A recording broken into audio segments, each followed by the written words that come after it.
Price the Lord. Grace of Karunya என்ற ஊழியத்தின் மூலம் உங்களையும் உங்கள் குடும்பத்தில் இருக்கும் ஒவ்வொருவரையும் நாங்கள் வாழ்த்தி அன்போடு கூட வரவேற்கிறோம். கடந்த மாதங்கள் முழுவதும் நம்மையும் நம்ம குடும்பத்தையும் பாதுகாத்து ஒரு தீமையும் அணுகாமல் நன்மையினால் நம்மை நிரப்பி, ஒருவேளை ஒரு சில காரியங்கள் நம்ம வாழ்க்கையில் நடக்கலன்னு சொன்னாலும் ஆண்டவர் வருகிற மாதங்களில் அதை நமக்கு வெற்றியாய் தருவார் என்ற விசுவாசத்தோடு இன்றைய நாளிலும் நாம் ஆலயத்தில் ஆண்டவரை மகிமைப்படுத்தி இருப்போம். மீண்டுமாய் எந்தெந்த இடங்களிலெல்லாம் எந்தெந்த நேரத்திலெல்லாம் நமக்கு வாய்ப்புகள் கிடைக்கிறதோ அந்த இடத்திலெல்லாம் நம்முடைய ஆண்டவருடைய பெயரை நாம் மகிமைப்படுத்தவே அழைக்கப்பட்டிருக்கிறோம். நம் வாழ்க்கையில் நம் ஆண்டவராகிய இயேசு கிறிஸ்துவின் மூலமாய் பெற்றுக்கொண்ட நன்மைகள் அநேகமாய் இருக்கிறது.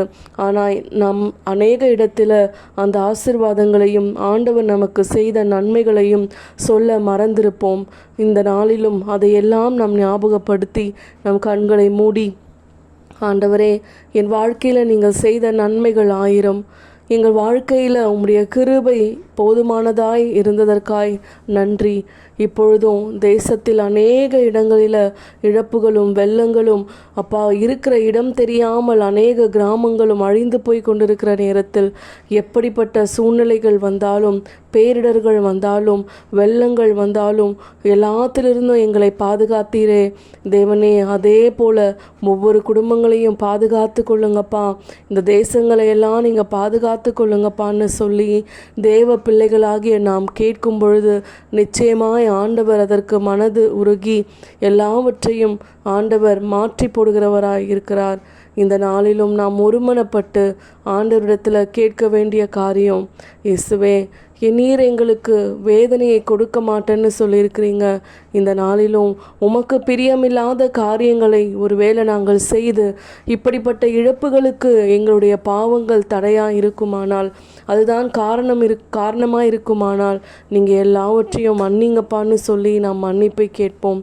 ஆண்டவருடைய வார்த்தைகளை கேட்டு அதன்படி நடக்க மீறினதற்காய் இந்த நாளில் நாம் ஆண்டவரிடத்தில் மன்னிப்பை கேட்போம். ஆண்டவரே, என்னை மன்னிங்கப்பான்னு சொல்லி மனதார அவரிடத்துல கேட்போம். இதுவரை நிற்பதும் இனிமேல் இழைப்பதும் எல்லாமே உங்க கிருபைதா. இதுவரை நிற்பதும் இனிமேல் இழைப்பதும் எல்லாமே உங்க கிருபைதான். பெருமை பாராட்டிட ஒன்றுமில்லையே, தாங்கி நடத்துவது உங்க கிருபையே. பெருமை பாராட்டிட ஒன்றுமில்லையே, தாங்கி நடத்துவது உங்க கிருபையே. நன்றி சொல்லி துதி பாடி மனதார தொழுகிறோம். நீங்க இல்லாம வாழ முடியாதையா, உங்க கிருபை இல்லாம வாழ தெரியாதையா. இயேசுவே என் எஜமானரே, நேசரே என் துணையாளரே.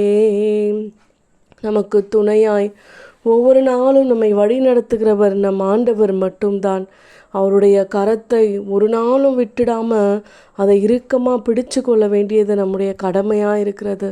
அதற்காய் நாம் செய்ய வேண்டியதெல்லாம் பெரிய தியாகம் ஒன்றும் இல்லைங்க. ஆண்டவருக்காய் ஒரு அரை மணி நேரமாவது இல்லை ஒரு 1/4 மணி நேரமாவது ஒதுக்கி அவருடைய வேதத்தை படித்து அவருடைய பாதத்தில் அமர்ந்திருந்து ஆண்டவருடைய மெல்லிய சத்தத்தை கேட்கும்படியாய் நாம் அவருடைய பாதத்தில் அமர்ந்திருக்கணுங்க. அதை மட்டும்தான் ஆண்டவர் நம்மிடத்தில் எதிர்பார்க்கிறார். எனவே இன்றைய நாளில் ஒரு தீர்மானம் எடுங்க. ஆண்டவரே, ஒரு நேரத்தில் ஒவ்வொரு நாளிலும் 24 மணி நேரம் இருக்குது. அந்த 24 மணி நேரத்தில் உமக்காய் நாங்கள் ஒரு 10 நிமிடமாவது ஒதுக்கி உம்முடைய கரத்தை நாங்கள் இறுக பிடித்து கொள்ள அந்த நேரம் எங்களுக்கு உதவியாக இருக்கும் என்று நம்பி அதை நம்முடைய வாழ்க்கையில் அதை ப்ராக்டிஸாக நம்ம செய்யும் பொழுது நிச்சயம் ஆண்டவர் நம்மையும் நம்மை சுற்றி இருக்கிறவர்களையும் எல்லா இழப்புகளிலிருந்தும் எல்லா ஆபத்துகளிலிருந்தும் மீட்டு பாதுகாப்பார் என்று விசுவாசித்து இந்த மாதத்தை துவங்கலாம். ஆமேன்.